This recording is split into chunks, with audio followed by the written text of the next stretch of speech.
بسم الله الرحمن الرحيم. احنا هنعمل النهارده غدا سريع جدا وسهل جدا، اسهل حاجه ممكن تتخيليها. هتقولي لي ايه؟ هقول لك مكرونه بالبشاميل. اسرع طريقه واسهل طريقه. هنشوف الطريقه مع بعض بعد ما نشوف المنظر الجميل ده. مكرونه تحفه بجد، بشاميل بتاعها خيال خيال. اهو شوفوا الجمال بقى. طريقتها جميله جدا جدا وسهله وسريعه، ما خدش نص ساعه بالجمال ده كده، بالشكل التحفة ده. انا استنيت اما بردت شوية عشان اعرف اطلع منها القطعة اللي انا طلعتها دي. انما لو بقطعها وهي سخنة هتشوفي البشاميل سايح ازاي، وطريقته تحفة وجميل جدا بالطريقة الجميلة دي. هنشوف الطريقة مع بعض بقى. معايا المكرونة هنا بسلقها على النار،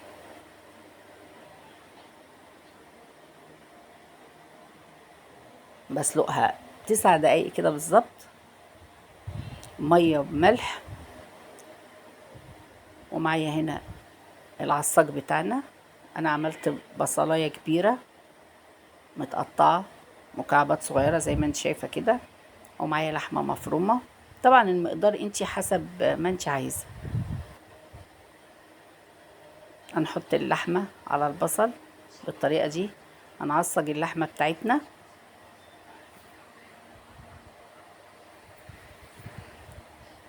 طبعا اللحمه المعصجه مش محتاجه شغلانه، يعني طريقتها سهله جدا. معايا معلقه ملح صغيره، معايا معلقه فلفل اسود. هنعصج لحمتنا بالشكل الجميل ده بالطريقة دي. معايا هنا معلقة سمنة كبيرة بلدي عشان نعمل البشاميل بتاعتنا. هي مش معلقة، انا عاملة عشان عاملة بشاميل كتير.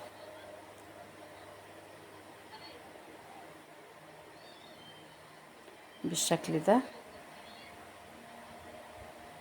ومعايا هنا يعني كوباية دقيق بالطريقة دي كده.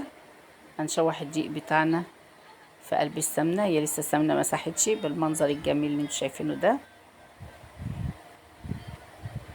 واكون مجهزة اللبن بتاعي بالطريقة دي، واجيب مضرب بقى. ايوه، عشان البشاميل بتاعنا ما يكلكعش بالشكل ده كده. مكعبين مرقة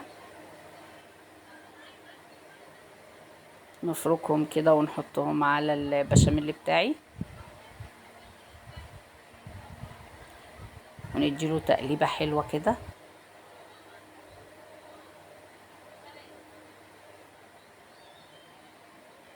نديله تقليبة حلوة بقى علشان المرقة تدوب معايا بالطريقة دي. ومعايا هنا جبنة، هي جبنة تقريبا فيتا، بس طعمها حلو قوي. هنحطها مع البشاميل بتاعي، عاتية للبشاميل بصراحة، طعم خيال تحفة. هتدوب الجبنة بتاعتي في البشاميل بالشكل ده كده. شوف البشاميل وقوامه جميل ازاي. جبت المكرونة بتاعتي بعد ما صفيتها، احط عليها شوية بشاميل كده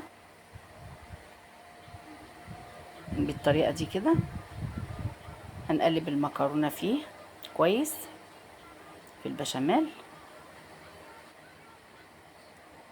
بالطريقة دي.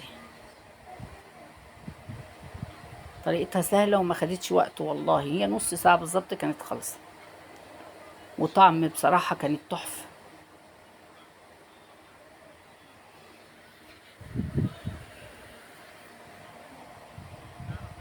هنقلب المكرونة كويس في البشاميل، ونجيب الطاجن بتاعنا اللي هندخله الفرن. هنحط فيه برضو شوية بشاميل كده في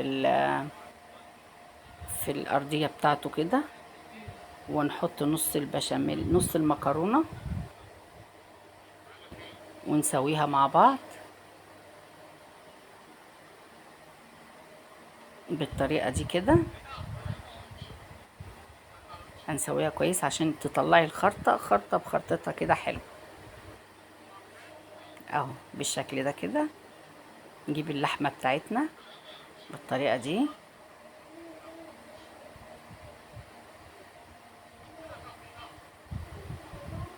هنسوي برضو اللحمة بتاعتنا بالشكل ده كده.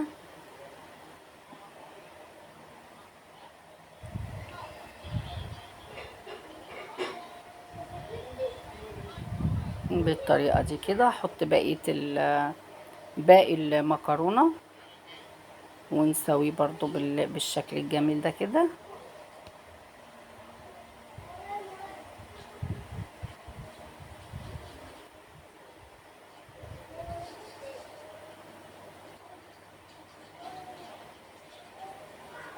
ونحط البشاميل بتاعنا.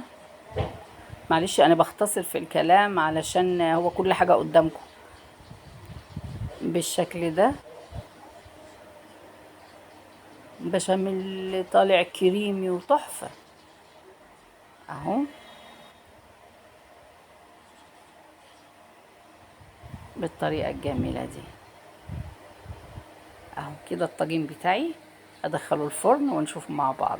طلع بالشكل اللي انتوا شايفينه الجميل ده. انا قناتي اسمها بسم الله معانا. لو اول مرة تشوفوني ما تنسوش اللايك والاشتراك في القناة.